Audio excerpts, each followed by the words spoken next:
Hello and welcome back, everybody. I am your host, Karen Martel, and today we've got something very exciting. You better hold on to your socks for this one, ladies, because we're talking about sex today.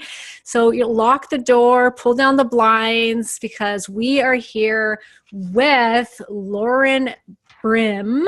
She is a doctor of human sexuality who is changing the conversation we have about sex. She's the author of 4 books and an online body of work that seeks to educate, challenge, and uplift by sharing provocative, honest stories and dispelling sexually suppressive myths. Her work focuses on breaking down barriers to health, relationships, and pleasure by expanding our individual and cultural paradigm of sexuality. Welcome, Lauren. Thank you. Every time I hear that bio, I'm like, oh, wow. Yeah, it sounds so amazing. So much work to be done. You better hold up to that bio, Lauren. Yeah, we've got paradigms to shift, a culture to change. I mean, all within 45 minutes. Yeah, let's do it. Go. Let's do it. So, Lauren, what an area of focus to go into. So, of course, I have to ask, how in the world, because I know you have a really cool backstory. Like, you were once going into midwifery, and then you switched gears and now you are a doctor of human sexuality. So how in the world did that happen?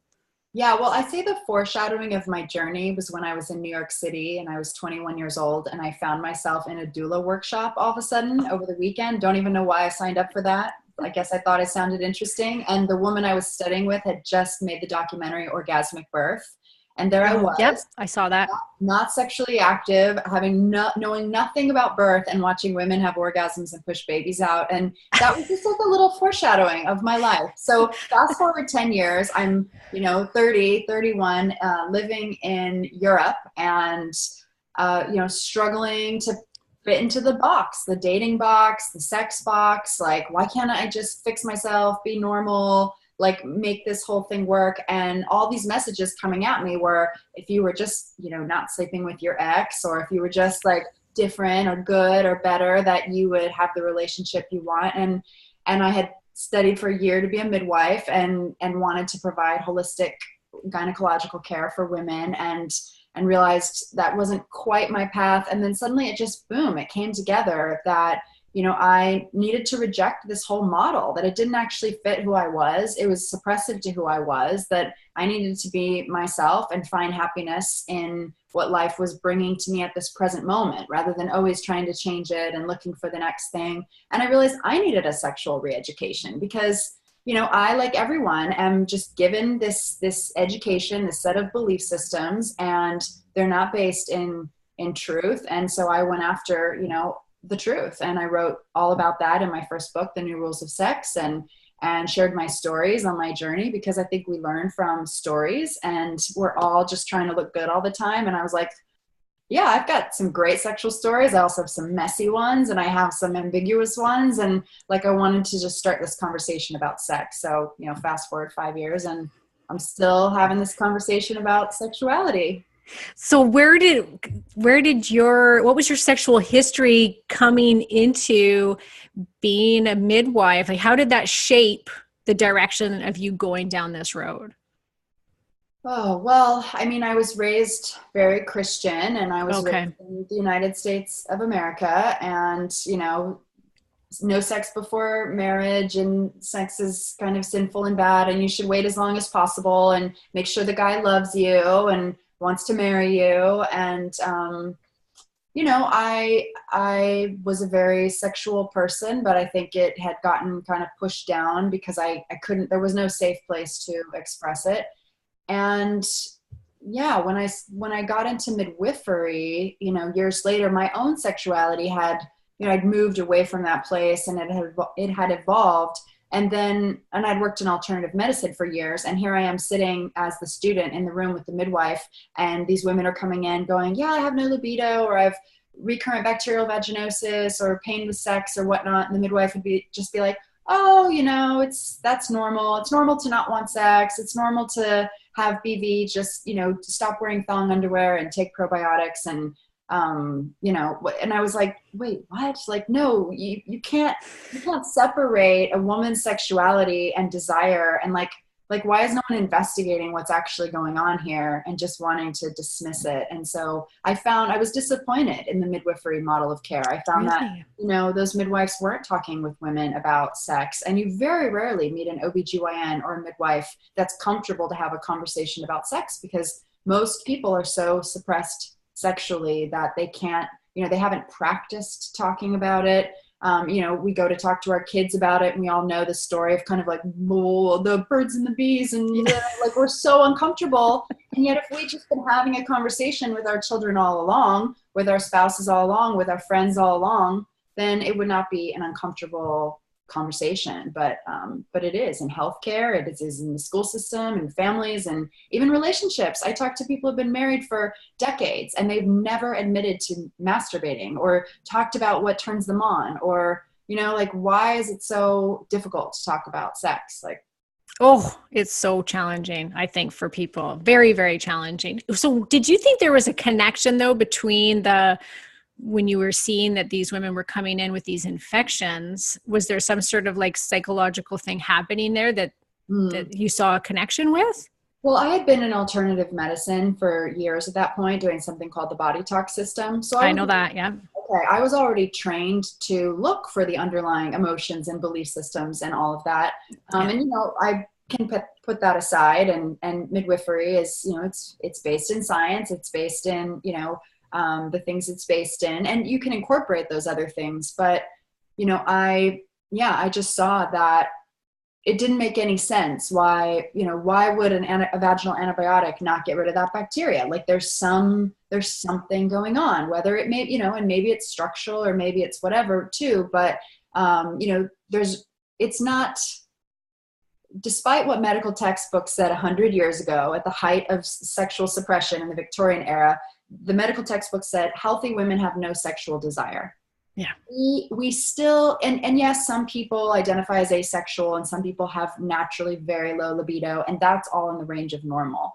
But it's not normal for people to go through their life and not have a sex drive, or have it turn off after you have kids, or have it turn off when you reach menopause, when in fact, you know, our pleasure should keep growing. Our clitoris keeps growing from puberty all the way to menopause. It's like 6 or 7 times the size it was. I mean, sex should Literally it's growing. It literally grows. Okay. Yeah, I thought you were meaning metaphorically our clitoris grows, but no. Clitoris, what you see on the outside is the head of the clitoris. I call it the external clitoris. And then inside it extends. You have 2 crura, these legs, and you have 2 vestibular bulbs that sit on the walls of the vagina. So as arousal increases for women, you know, 20, 30, 40 minutes into a sexually exciting experience, she has incredible pleasure potential because she has just as much tissue as the man has in his penis inside of her, all engorged with blood. And she can orgasm over and over and over again because the blood kind of leaves different chambers, but stays in others. And I mean, incredible pleasure potential. And that tissue grows from puberty into menopause. So that's why we know, you know, we have this archetype of the cougar. We know, like, women become so sexually liberated as they get older, not only because they get more comfortable with themselves and their bodies and their communication and owning their needs, but also their anatomy is supporting that experience. Their clitoris is growing. Little did I know. This is amazing. See, we could just do a whole conversation around the anatomy of, I remember reading the book about, it was called G-Spot. And just reading that blew my mind. Actually, I don't even know where it went. I lent it to somebody and I wish I could get it back, because I remember it's like how they stated in anatomy books and in medical textbooks, they completely disregard that area on a woman's body. Like, it's not even in there, or it wasn't anyways. Yeah. Well, and so in utero, all of us, men and women, start out as females. And we have this urethral sponge that is this very specific tissue that surrounds the urethra. And in a male body, it becomes the prostate. And in a female body, it becomes the urethral sponge. And it's literally like a roll of paper towels around your urethra behind the vaginal wall. And so when you get anterior stimulation to that wall, you are stimulating this urethral sponge, and it fills with fluid, and then it squirts out via your urethra does not smell like urine. It is, you know, clear in color, and it is meant to keep the urethra healthy and prevent UTIs. Can accompany an orgasm or not. But yeah, absolutely. We ejaculate, you know, just like men do from our urethral sponge. And Yeah, yeah, and it's two different pathways, isn't it? Like between the clitoris orgasm and the G-spot orgasm, it's two different like nerve pathways basically, right? Do I get that right? well, so the pudendal nerve, the nerves are fascinating. So the pudendal nerve, which by the way means the parts to be ashamed of in Latin. So Oh, this you're all kidding. comes, yeah, all comes out of this suppression around sexuality that we're, you know, trying to overcome. The pudendal nerve becomes the anal nerve. It innervates the perineum, and then in men, it innervates the testes and the head of the penis, and women the labia and the head of the clitoris. And that nerve can be stimulated in different places. And then with both women and men, you can, for men through the perineum or the anus, you can go in, for women through the vagina or the anus, and you can stimulate the vagus nerve that extends all the way down into the clitoris and, you know, the inner parts of us. And women who have had spinal cord injuries still, who cannot experience the pudendal nerve, can experience the vagus nerve.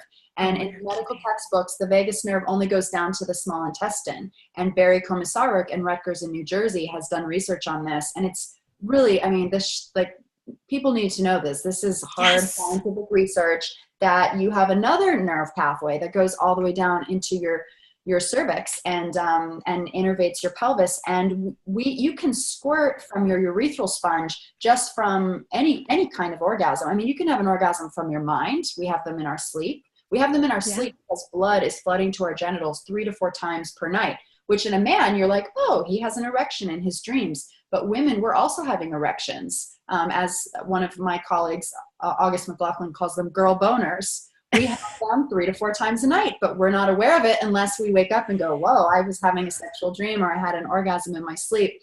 But it can flood in from the mind. You can be having anal sex and you can squirt from the urethra just because of the contractions. You know, the uterus is contracting. There's so much tissue in our pelvis. You know, our bodies are just built for enormous pleasure. And yeah, there are all these different nerve pathways and different levels, different types of orgasms, which I think is what you're alluding to. In Taoism, they talk about the 3 gates. So you stimulate a woman's external clitoris, the head of the clitoris. She has her first orgasm, you know, rubbing up against you, or oral sex, or manual stimulation. And then she's ripe and ready for her vaginal orgasm, for her G-spot orgasm, for those vestibular bulbs are nice and full with blood. So when something enters the vagina, a penis or fingers, it just feels amazing. And then after those orgasms unfold, she has her cervix. Her cervix is very ripe for, you know, this really deep. And Dr. Komisaruk has also studied this and shown that the outermost portion of the brain lights up with the clitoral orgasm. As you go deeper into the vaginal, you get more lighting up of the limbic and reptilian brain. And then as you go to cervical, you get the deep brainstem lighting up. And that is everything I wrote about for years in my experience of these orgasms. That the first was like very fantasy and mentally based. And then I would go deeper into a trance state, and then deeper into like no space and no time. And I was like, what is happening? And now from research, we know that literally we're like sinking down into these deep parts of our brain. It's fascinating. Oh, that's so fascinating, because I didn't know that about the vagus nerve either. I used to do body work, and I've learned lots about the vagus nerve. And they even say it's kind of like the nerve that it's like very spiritual nerve of all things. But yes, it's very connected to, the brain, the gut. And I had no idea that it was connected to the genitals. The genitals. Yeah, and the mouth, you know, with babies, they suck, and the nipple goes to the roof of the mouth and stimulates the vagus nerve. And it's that it resets the nervous system. It makes you go, I'm safe, I'm okay. And that's the medicine of sex. That's why we long to like put food in our mouth or suck on things. We're trying to balance our own systems. You know, it's so primal and innate in us to, you know, how to take care of ourselves. So Good Lord. But I can just imagine that every majority of women listening to this is probably going, Jesus Christ, I do not have what these women are talking about. I don't know, like no clue, because working with women day in and day out, I know that one of the biggest complaints I hear is I have no sex drive. And of course, from a nutritional standpoint, I look at the hormones and see what's going on. But I know, like, I'm really big into the mind-body connection, and I did body work for 16 years, and I know what's really going on. And I would say majority of it is all the psychological stuff. I think that we've come so far as women from being suppressed, like you said, like the Victorian age, we were super suppressed, but now we've come to this other extreme where we have the opportunity to have sexual liberation, but it's so it's messy. It's so gotten really messy, and we don't know where to go now. That's what I feel like. It's like, okay, we have these powers clearly, but how do we even begin going down that road? Mm-hmm. Yeah, it's a really big thing because everybody has the same anatomy. Everyone has this potential for multiple orgasms and libido and all of that. And it can be shut down for different reasons in different women. For some reason, it's pure exhaustion. It's anger with their partner. It's not that they have no libido. It's that they don't want to have libido with that person they're married to. Or, for other women, it's just deep shame and, guilt and things around sex that just block the nerve flow to the area. For some women, it's trauma that they haven't unraveled. So sex has been a numb, painful experience for them. And they're like, screw this. And they just kind of shut down those nerves and that desire. I remember a period where I had no libido, and it was in my late teens, early 20s. And that is supposedly when people are hypersexual. And I had none, but I was a very stressed out person. I wasn't eating well. My self-care wasn't good. I was estranged from family members. It was like a very stressful time, and the body conveniently like shuts down the libido. Like it can shut down your menstrual cycle or, all of these things. And, but it comes back when we're healthy and vibrant, and it's really a sign of our vibrancy, how turned on are we by life, and if we're turned on by life and excited, and there's time for us in the world to explore what gives us pleasure, that translates to sexuality. And for a lot of women, it's missing education. I was just going to say that, like, there's probably, I would think it would help just so much just to hear everything you've just said about our anatomy, to know that that's actually possible, even because I think a lot of women feel like they're broken. And I remember feeling that way too. From sexual abuse and stuff, like I was totally shut off, and I just accepted the fact that, okay, I guess I don't have a sex drive. And years and years and years ago, like 10, 15 years ago, I saw this psychic kind of person. I don't even know how to describe it. And he was like, wow, you're very, very sexual person. And I was like, what? And I was like, okay, you are fucking wrong on that one, pal. And I was like, no, I'm not. But it woke something up in me, like, wait a minute, what if I am? And I had to go on this like very in-depth journey. I'm still on it. I still have layers from abuse, because going through life, sex was not taught to me as being something beautiful or to covet. It was to be given away to men, and you keep your mouth shut, and that's it. That's all, it wasn't for my pleasure. Let's just put it that way. So I had to but that was what woke it up for me, was someone to say, hey, you're actually really sexual. Yeah. And that is actually what sexual coaching is. Like it's so simple what I do with women. I tell them how sexual they are. Yeah.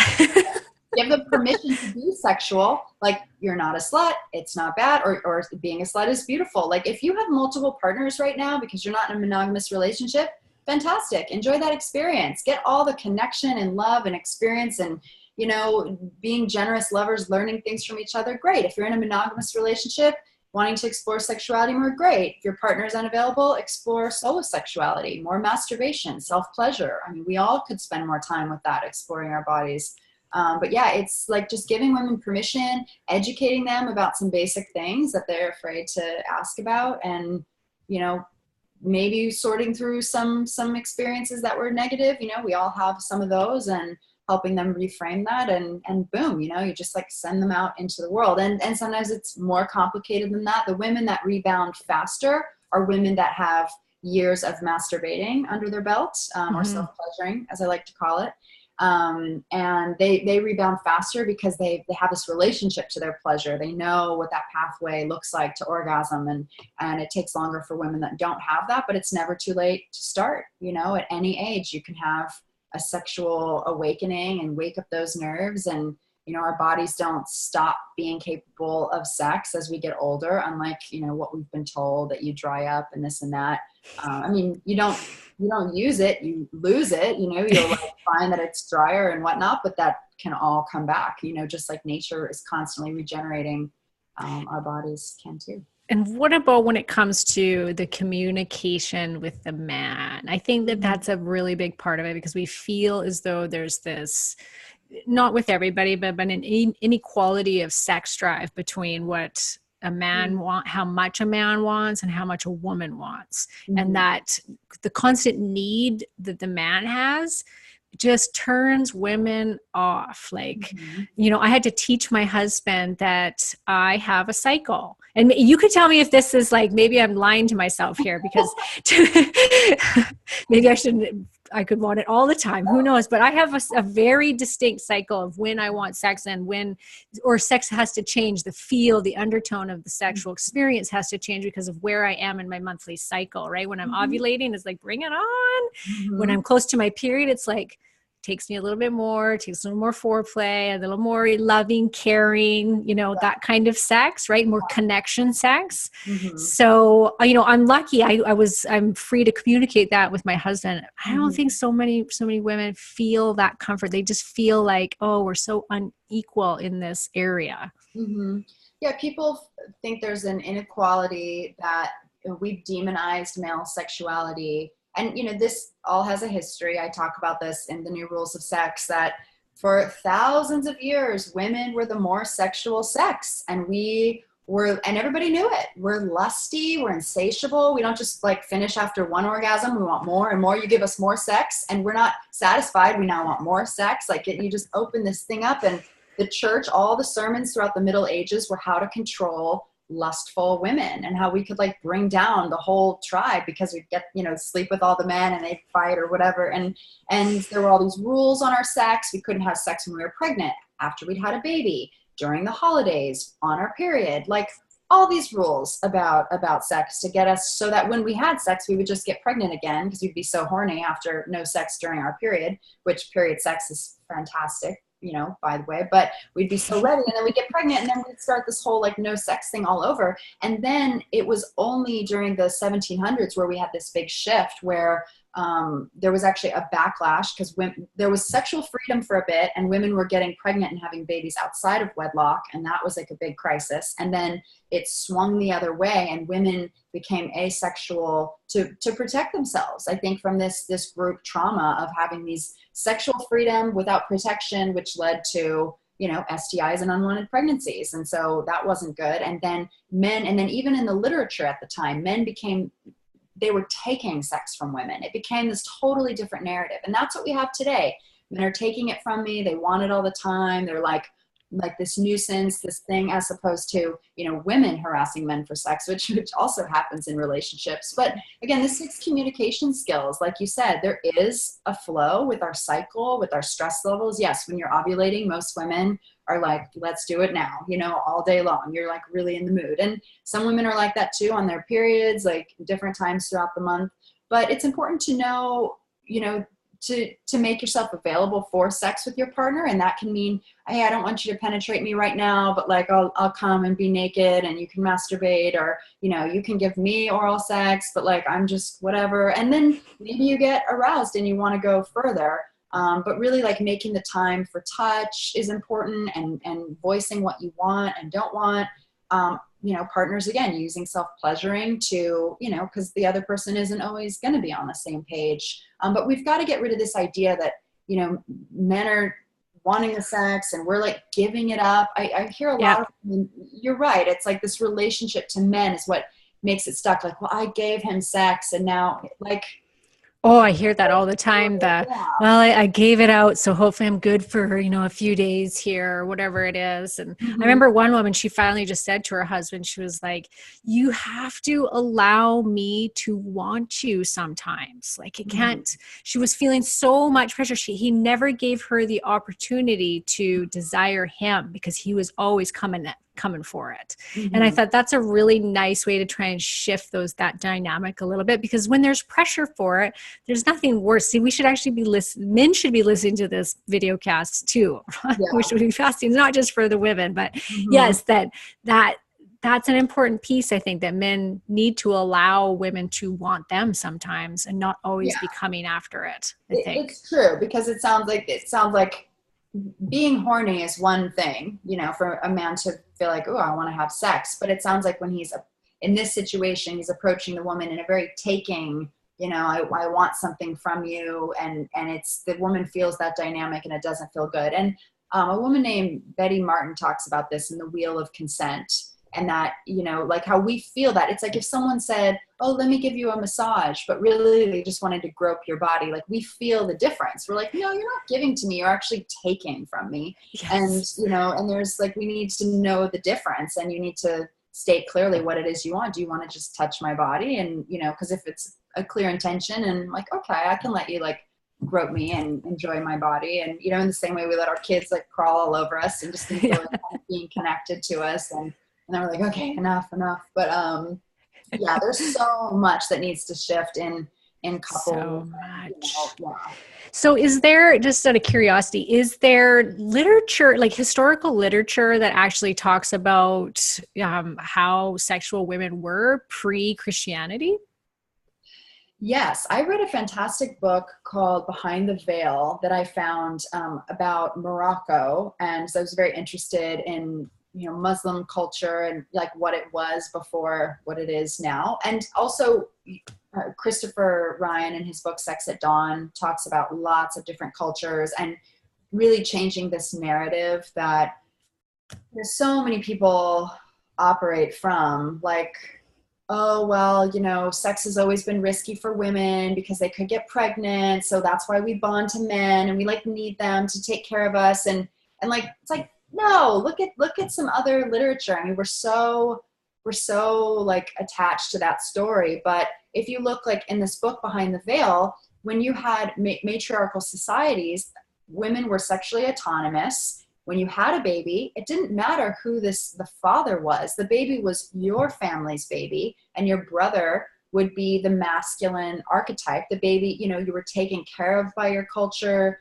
It was a totally different dynamic. So you didn't need a man to stick around. You weren't shamed for having this bastard child. It was a very different dynamic. And then we had this changeover to patriarchy and agriculture and all of that. And it just became a very different model. And suddenly women were owned by men and their children were owned by the men, and they took the man's last name, and that the man had to control her sexuality, because if she had another man's children, like the land would go to his children. You want to make sure it stayed in his lineage. So yeah, I would say great book Behind the Veil. Definitely Sex at Dawn should be on everyone's reading list. It's fantastic. Because yeah, when we get these other stories, it just opens something up. We're not like victims of sex. We don't need men. This was actually a big part of after I wrote New Rules of Sex, and I had the sexual liberation of like, I'm just gonna, rather than trying to change my reality, I'm just gonna enjoy like what the partners that are showing up in my life and what's happening. And then right after that was like, oh well, now like as a liberated person, I now I want to have family and I want to have a child. And so that sort of led me down this path of having a child with a friend. I had a baby with a friend of mine, and we co-parent platonically, and she's turning 3 now. So in many ways, I think I read these stories and they really went into my head. Like, You then oh, manifested exactly that. yeah, like I can enjoy them, and if it's a good relationship, then I'll bond and we can, make stuff together. But I don't need that, and I'm not a victim because some man hasn't asked me to marry him, and I don't know. There are all these stories that we're in the midst of it all changing, and it'll be interesting to see where we are in 100 years, how we form family, how we look at the relationship dynamics between between the sexes. Oh, I know. I'm very curious. Sometimes I watch those polygamous shows and I think, wow, they might be onto something, these polygamists, like with multiple wives. And I Mm-hmm. think it could go either way. You could, not that anyone's doing it, but multiple husbands too. But I think just that shared responsibility. And Mm-hmm. so I'm kind of one of those like, hey, whatever you want it to look like, it could just be like, I think that that's where we're going with so much um, appreciation and acceptance of different genders now, and there's so much variety to it now, right, that we're becoming more and more accepting. Like you hear the weirdest situations nowadays where you're like, well, okay, well, whatever floats your boat, right? You have three husbands, you have three wives, or you have 20 different partners, or you're gay sometimes you're not, you think you're a woman but no, you're a man. Like there's so much variation that, yeah, relationships are going to take a different turn of events, I think, in the next. I don't know if we'll be alive for it, but I could see it radically changing. Yeah, well, authenticity is so important to us. And I heard a spiritual teacher say that recently, and it really struck me that the last generation was seeking enlightenment, through their movement. And we're seeking authenticity, just asking that question, who am Yes. I? Who am I? Who am I? And that's what we're seeing emerging. And because of the suppression, we haven't discovered that. And yeah, we see women in their 50s going, actually, I'm in love with a woman. Or we see someone in their Yep. 50s, 60s, 70s going, you know what? I have been a man in a woman's body my whole life, and I'm going to step into the world as a man. And all of these different, or I love two people and I want to have both of them, and we want to raise kids together. And there's just so many different models. But what's key is that it's us getting in touch with who we truly are inside, and that takes asking the questions and looking at the programming and the conditioning that we've all had about how to be. And Yeah. Like the limit, there's so many limiting beliefs out there. Like when I hear you talk about these things, I just think, holy, all these little things trigger in my brain about my own limiting beliefs around sex and what it should look like. And it's like, oh, geez, you start to recognize, oh, I totally lying to myself about this nonsense, right? Mhm, mhm. It's crazy what we can do, but it needs to.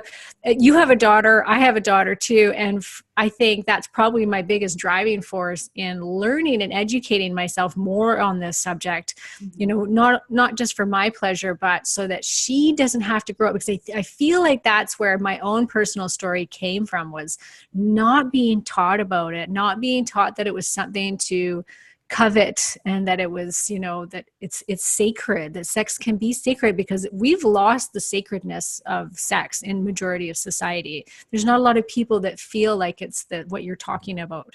Mm-hmm. Yeah, they use words like animalistic and but they've shamed that term, so they can't. Yeah, sex is a spectrum. I mean, sometimes you're Yeah. having an orgasm and you're going like, I love you so much, and you're feeling so connected and you have an orgasm. And other times you have this naughty fantasy or this thing playing out in your mind that you would never do in real life, or maybe you would, but it goes all over the place. And sometimes, you're in the heights of bliss, and other times you have an orgasm, or it moves the energy and you cry, or you stop and you talk. And the more we learn how to negotiate, and we're seeing this with the Me Too movement, like Mm-hmm. we haven't had a voice in sex, we haven't negotiated. I mean, I remember going to a play party years ago, and they did this opening exercise where we had to walk around the room and ask people for things, and no matter what we asked for, they had to say no, and we had to just practice hearing no. And you're like, ouch, like, you realize how sensitive you are. And then you had to respond and say no, but so they might say, can I give you a back massage? And you say, no, but you can brush my hair, that would feel nice. And so you practice that, or and then you just keep practicing these skills, so that when you are with a husband who's going, oh, come with me to the bedroom, you're like, I'm not in the mood, but if you do the dishes and put the kids to bed while I take a bubble bath and have a glass of wine, and you can go down on me for 30 minutes, and then I'll see if I'm in the mood. And if not, you can just jack off in the shower. Good night. Like, negotiate. I love it.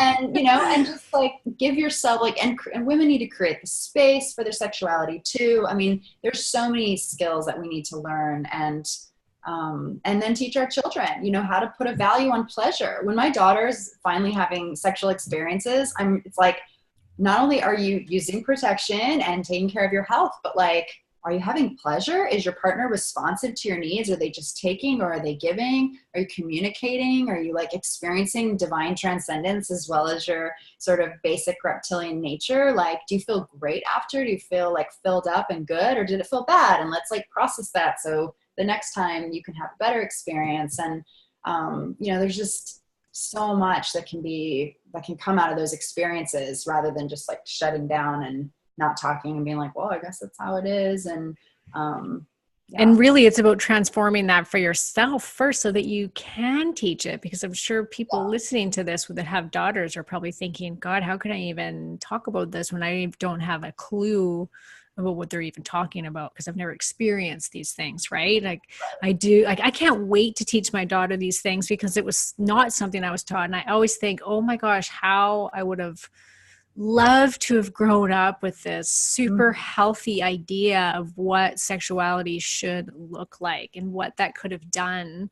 Obviously I don't regret anything. I'm here today, and I love all the experiences I've had to go through, bad and good.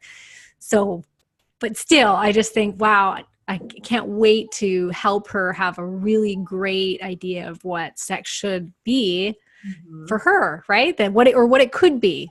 She can choose how she wants to do that herself, but what it could be.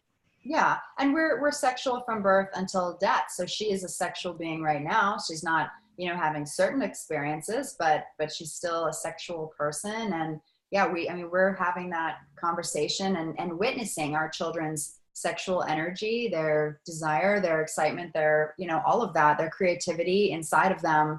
And not shaming it, supporting it, directing it, maybe, hey, why don't you do that in your room? Or, talk with me, like what's coming up for you. But yeah, it shouldn't be this like conversation we awkwardly have when they're 13 and it's too late and they've already, have these experiences they feel shame about. I mean, I'm still shocked by the number of women that don't, I work with clients and their kids come to me and I find out they've been using Plan B and like doing all of these things, and the parents have absolutely no idea. I mean, they just like don't want to look at it. And I think it's such an interesting barometer, like how you feel about, I always say, like your children's sexuality and the idea of your parents being sexual. Like if you can just go, beautiful, like beautiful, sexual energy, beautiful. Or if you go like, then you've got some like issues and you want to look at her. Like you need to jump on a coaching call. Cause you just want to like, do you freak out when you see animals like having sex in nature, or like a baby being born, or like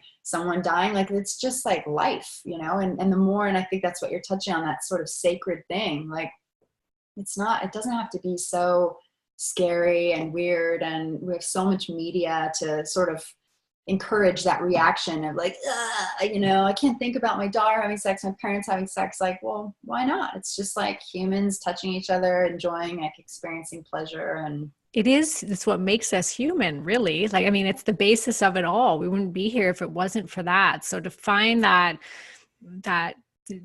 sacred, that's a great place to start, is just to start there, just how human it actually is and how we wouldn't be here without it. So just how special that makes it, right? Do you have, so someone comes to you and they're in that place of, I've talked to women that have never even had an orgasm with their husbands. They can masturbate, but they can't have, they can't communicate. To them, sex is just like not something that's enjoyable. Do you have a place that somebody starts, like just like a simple little, like just start here? Well, it really depends on the person and where they're at. But I mean, self-pleasuring is always the place you want to go to. And, I want to make sure they can bring themselves to orgasm with their own hands, that they've really explored their genitals externally and internally, and that they feel permission to develop to have fantasies. I see a lot of women that they can't have an orgasm with a partner, and the orgasms they have themselves are with a toy, and it's just a vibration, and they're like these short orgasms or whatnot, just feel like contractions, and they haven't allowed the mind, the brain, to open up the stories and the fantasies, and that, our brain is our biggest sex organ. So that I encourage them to open that up and start to explore fantasies. Some women really benefit from CBD oil, cannabis. Other women who haven't experienced toys, they might want to try that. encouraging different positions. Sometimes you're educating or figuring out how they can incorporate more clitoral stimulation with penetration, or more fantasy with it. There's just depends on who you're working with. And again, other people, it's working out some trauma or maybe a traumatic birth or some anger with their partner that we need to talk about, or even just adjustments in their schedule. They're being the martyr and not getting any help with the kids, and like they're withholding sex as punishment because they're angry at everybody. And sometimes sexual coaching has nothing to do with sex and everything to do with like scheduling and relationships and all these other things. And then the sexual energy comes back. For other people, it is purely about sex and really ingrained religious ideas that it's wrong and it's disgusting. And they never masturbated because if they did, they'd go to hell. And like they had sex, they'd go to hell. And, you're like facing an enormous amount of fear and numbing in their genitals to sort of, be able to survive in that context. So. Yeah. And talking about the mind body, because you did body talk too. I know for myself, and I've seen being a body worker for so long, how many women will develop issues in their pelvic areas. And that's why I was asking you about the yeast infection, if you thought that there was a connection there, because like, even for me, I remember I had just, before I finally started to deal with my sexual past, I riddled with endometriosis, numerous, ovarian cysts, chronic yeast infections for years. And like, I haven't had one now for like 15 years. And it was since I basically dealt with some of the sexual trauma that I had. Yeah. But you must see that a lot. Hey? Absolutely. Yeah. And the cysts, the endometriosis, the bacterial vaginosis, yeast infections, I write about that some in my New Rules of Sex book, because for me, I did realize a sexual incident that I hadn't realized was a rape, but was a rape, because it was one of those situations where I was aroused. I wasn't planning to have penetrative sex, and we were just like kissing and touching. And then all of a sudden there was a penis inside of me without a condom on. And, and like, I just froze. And then my brain very quickly coped by being like, oh, well, I wanted this, like, this feels good. And so it just kind of got filed away in the pleasant experience, but because it was so, but it wasn't, that was a date rape. But these things happen. And the cultural script around sex is you kind of just push for as many things as possible, and you just touch in, unless they go, no, absolutely not. Then, in that moment we stop. We don't say, can I touch you? Would you like this? But anyway, but that was an experience that I think influenced me having problems, but also just general anger and rage. And for me, it was when I cleared up some rage with my father and really set some better boundaries that, boom, all of a sudden, after managing my vaginal microbiome for years with like everything, and diet and this and that and suppositories, and all of a sudden it just went back to normal. And it's important for women, if they're having that, to check for STIs and like, check all that Western stuff too, because that can be contributing. But if you've checked all that and you've tried the Western stuff and you're having, like, you need to go look at the emotions, and diet too can be a factor, and structural stuff. There's great sexological body workers I can recommend that help to massage the genitals and provide the space for trauma to move out of that tissue. And I actually had that before I gave birth and was just surprised at and I moved some stuff out of my vaginal walls and cervix that wasn't even related to sex. It was just like fears. I remember when the practitioner was working with my cervix, and all of a sudden just all this emotion came over me. And I was like, I'm so scared of I like still get a little emotional. I think about it, but being a bad mother, and that I would be a bad father. And I was so like scared of it. And I just cried and cried. And then, my cervix dilated so quickly in labor. My mom's didn't dilate. I was a C-section baby, and that was my big fear. And I think just like we got all the emotional stuff out of there. It was just ready to open, and I had an 11.5-hour labor with my daughter. So awesome. Yes. We all need this work. Like, even if you don't think you have sexual trauma, do the work, and sex does the work too. Sex is designed to heal us. I was talking with a naturopath who said, oh yeah, we do this technique where we stimulate the cervix to increase the health with like some sort of device. And I said, well, isn't that what a penis does or a dildo when it's inside of you? And she's like, yeah. So I was like, oh, so you could pay someone to do this to increase the health of your cervix, or you could just have sex and like increase the circulation to the area and improve your health. So, you know, that's another thing we have to change about sex is see it as life-giving, as health promoting, and not as like scary, dangerous, someone's taking something from me and leaving me with an STI and like disappearing. And that means changing expectations too. If you are single, you know, you don't want every sexual relationship to become marriage. That's the underlying cultural story you've been brought up with. The only way I'm safe is if the people I have sex with want to marry me. But if you let go of that, then you realize you actually don't want to marry those people. Like, it's okay to enjoy sex for sex, you know, and you know, and in married couples, it's okay to like find other people attractive. It's okay to like talk, you know, and you have to find what you have to negotiate in your marriage or your coupledom what works for you. But there's just so many like ways we can set ourselves free that we don't even realize we're like contracted and afraid. Yeah, it's really about going inward and saying, okay, actually, what do I want here? Like you said, like being authentic and saying, if I could have any way for my sex life to look, what would it look like? And just that's a great actually starting point right there, is just to explore that thought on your own. If there was no inhibitions, if there was nothing, what would it look like? Mm-hmm. Right? Ladies, try it out. So thank you. First of all, it was very inspiring. I love it. You have a summit coming out. So more people, if they would like to find out, you know, more about this topic, tell Yes. us about the summit and when it's happening and where can people register for it? Yeah, so they can go to laurenbrim.com and get on my email list and they will hear about it. We're not announcing it yet, but it'll be live in July of 2018.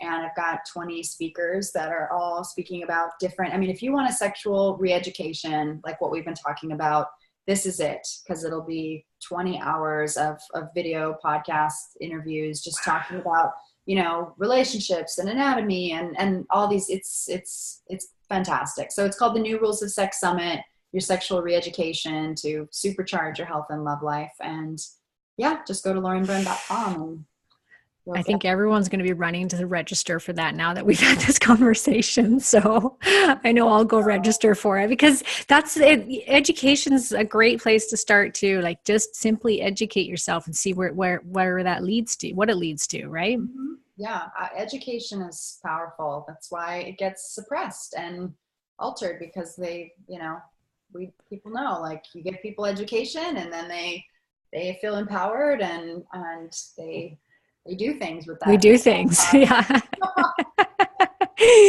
And you do private coaching for like as a sexual coach as well. I If do. people want to find you for that. Yeah, absolutely. They can message me on my website and we can set up a call and work through. It's amazing what you can do on the phone. I mean, all the stuff we talked about, working through trauma, reframing an experience. You know, I see women who are, and men who are stuck on something that happened in the past, and just a little like information that comes into that story and they go, oh, I mean, for example, a woman feeling so hurt and sad that a man isn't attracted to her because he doesn't have an erection. I go, you know that men don't get erections for a lot of reasons. Like, they feel nervous, they actually really like you, they, you know, whatever, like are still hurt by what their ex-girlfriend leaving them, you know, just like, and then all of a sudden, like, this light bulb comes on, like, oh, I wasn't rejected in that moment or something. So yeah, I love the sexual coaching work. And it's usually just a couple sessions and then I send you on your way and I'm like, how's the sex going? Hope it's great. You know, yeah. Any more bumps in the road. That's great. Well, thank you so much for talking with me today on this subject, because I think it's something that is under discussed. So I really appreciate your time. Absolutely. Thanks for having me.